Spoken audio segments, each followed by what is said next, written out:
fala de um assunto, gente, que diz respeito a todas as pessoas. Não é novidade, né, que a expectativa de vida do brasileiro aumentou muito. Atualmente já supera os 75 anos e que bom, né? Só que isso acende um alerta importante sobre o planejamento financeiro dessa faixa etária da população. Porque, por um lado, as pessoas estão vivendo mais, mas, por outro, não estão planejando esse futuro. O valor do benefício governamental, que é o INSS, na maioria das vezes é insuficiente. E é por isso que é importante começar a pensar em uma outra fonte de renda o mais cedo possível. E nesse contexto, gente, entra a previdência privada, que basicamente é uma aposentadoria particular. Então, eu vou chamar agora o advogado previdenciário, que já está aqui na tela com a gente. A imagem dele está trancada, mas ele nos ouve? A gente pode conversar com ele agora?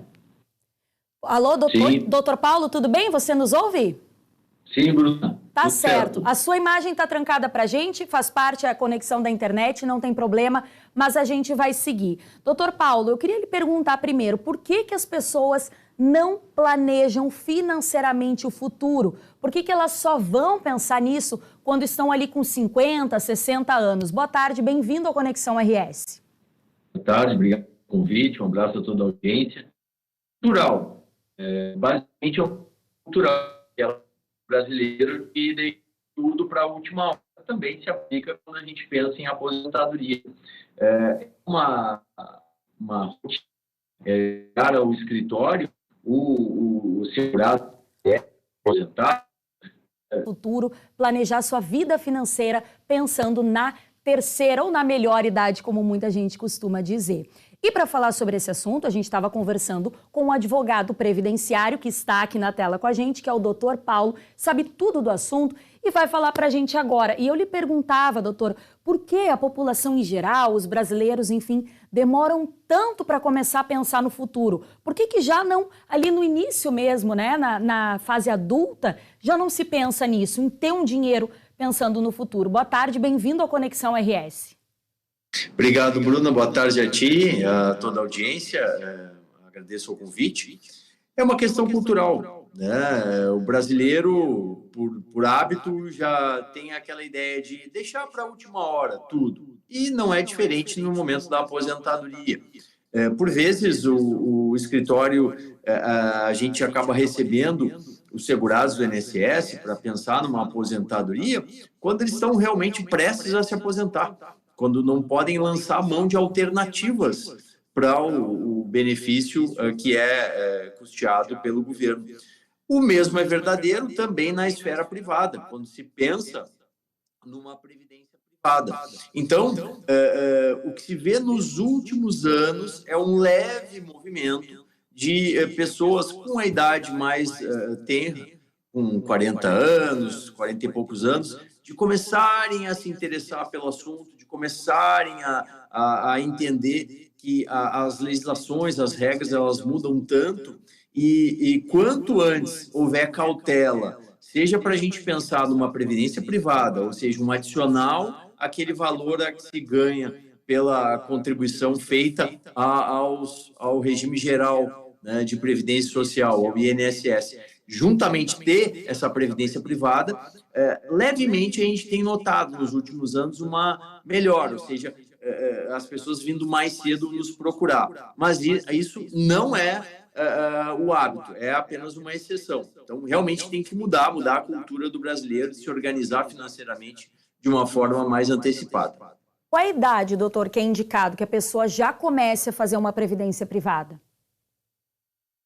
Atualmente, a idade que se recomenda é tão logo o trabalhador inicie a sua vida contributiva, a sua vida de trabalho. Justamente por quê? Porque juntamente com aquele plano de carreira que ele vai ter na iniciativa privada ou como empresário, fazendo as suas contribuições ao INSS, que são compulsórias, que são obrigatórias, junto disso, ele também pode organizar a sua previdência, a previdência de caráter privada, onde ele vai estar determinando o valor que ele pretende receber como aposentadoria, a idade na qual ele tenha a pretensão de receber o benefício adicional, porque, diferentemente das regras postas na legislação, que se adequam à aposentadoria pública, ao INSS, na previdência privada, há liberalidade, não há nada engessado.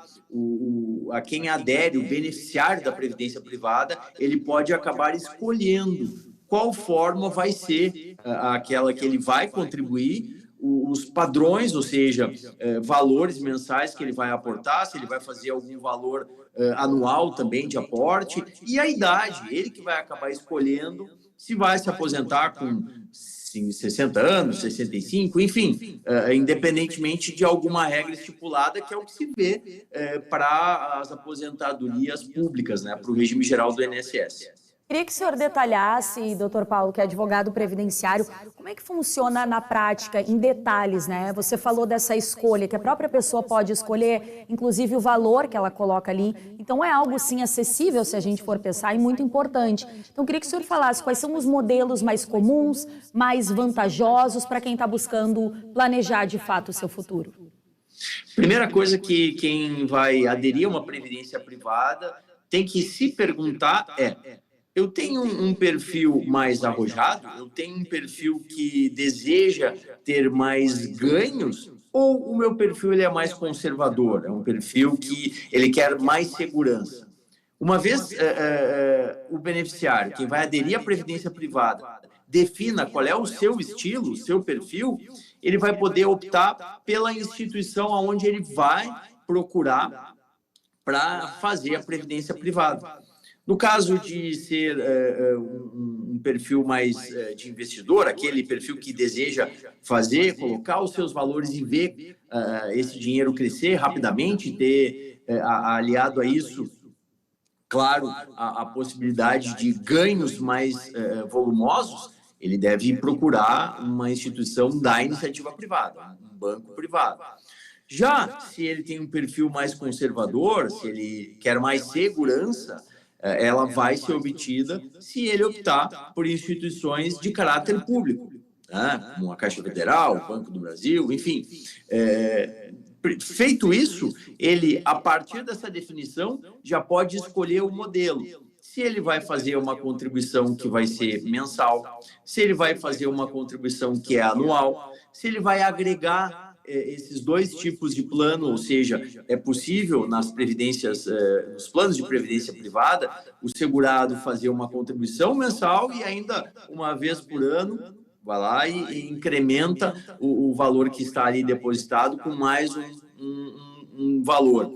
Então, ele tem, como eu falei anteriormente, uma certa liberalidade no momento de fazer a escolha de valores e também de definir a idade, o que pela legislação não é permitido no regime geral. No regime geral nós temos uma idade mínima. Hoje se aposenta o homem com 65 anos e a mulher com 62. Traçando um paralelo para a previdência privada, essas idades elas não precisam ser respeitadas. Porque, como eu falei, temos sim a faculdade, né, tanto para o homem quanto para a mulher, de acabar definindo a idade que vai obter o seu benefício na esfera privada. Porque a gente tem visto, inclusive, muito também, né, doutora? As pessoas chegam ali nos seus 60, 70 anos, por óbvio, já decidem muitas vezes não continuar na ativa, quer dizer, querem também usufruir, descansar, e acabam muitas vezes dependendo dos filhos, dos netos, enfim. Quer dizer, quando elas deveriam estar numa boa, descansando, estão precisando de um terceiro, um ou mais terceiro, para conseguir se sustentar, né? O senhor vê também na sua prática aí no escritório essa situação e queria aproveitar e lhe pedir, então, que o senhor também desse algumas dicas para pessoas que estão perto aí de se aposentar. Justamente, esse panorama que você traça é a realidade, é o que acontece. Né? Dificilmente há essa organização, dificilmente os segurados pensam na sua aposentadoria, seja pública, seja privada, e aí, quando vê-se numa idade mais avançada, tem que lançar mão de outras formas de se manter, o que poderia ser atenuado caso houvesse essa organização. O planejamento previdenciário, seja para aposentadoria no INSS, seja para uma aposentadoria na iniciativa privada, ele deve ser feito desde logo, desde que o segurado começa a ter o contato com o trabalho. Por quê? Porque ele tem que ter o cuidado de manter guardado em bom uso a sua carteira de trabalho. Hoje nós temos o recurso da carteira de trabalho digital, que é um facilitador. No caso, quem tem a carteira de trabalho digital deve mantê-la sempre atualizada, ou seja, pedir que a sua empresa atualize lá a sua remuneração, se ele, por exemplo, recebeu um aumento no valor do seu salário, que esse aumento também ocorra lá, seja identificado na carteira digital. O trabalhador, aquele homem que eventualmente prestou o serviço militar, esse tempo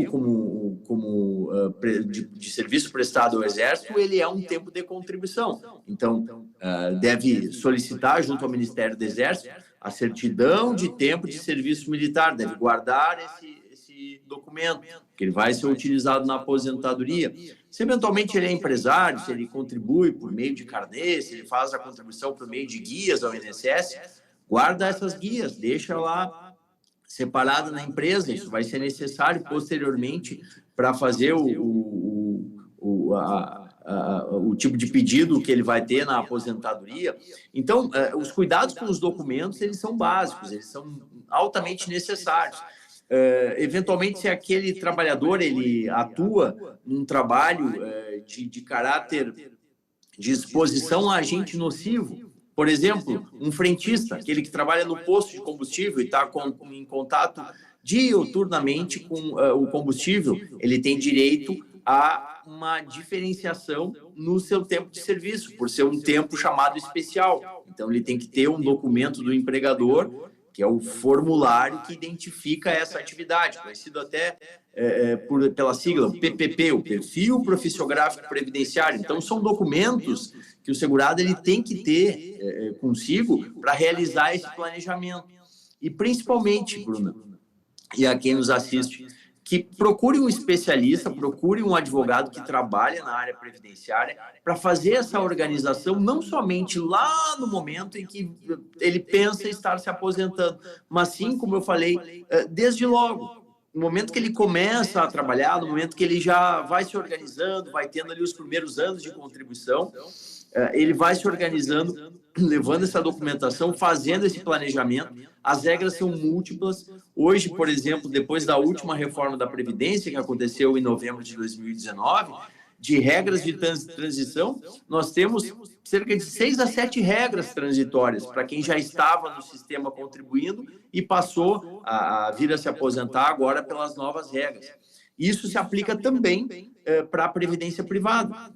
Portanto, o segurado do INSS, o beneficiário que pretende aderir a uma previdência privada, a palavra de ordem é organização, é o planejamento com essa documentação, é o planejamento pensando no perfil que ele quer, no que ele deseja, como você falou anteriormente, para não vir a ter que depender de terceiros lá no momento que é o do seu descanso, o momento que é para ele relaxar, para ele curtir todo aquele trabalho que ele vivenciou durante anos e anos, ele tem que ter essa organização prévia. Então, o planejamento previdenciário, seja para a previdência privada, seja para a previdência pública, ele é fundamental. O futuro começa agora, né, doutor? Muito obrigada pela sua participação, doutor Paulo, que é advogado, falando tudo para a gente aqui sobre a importância de planejar esse futuro, saúde financeira também na terceira idade. Agradeço a sua participação, seja sempre bem-vindo, viu?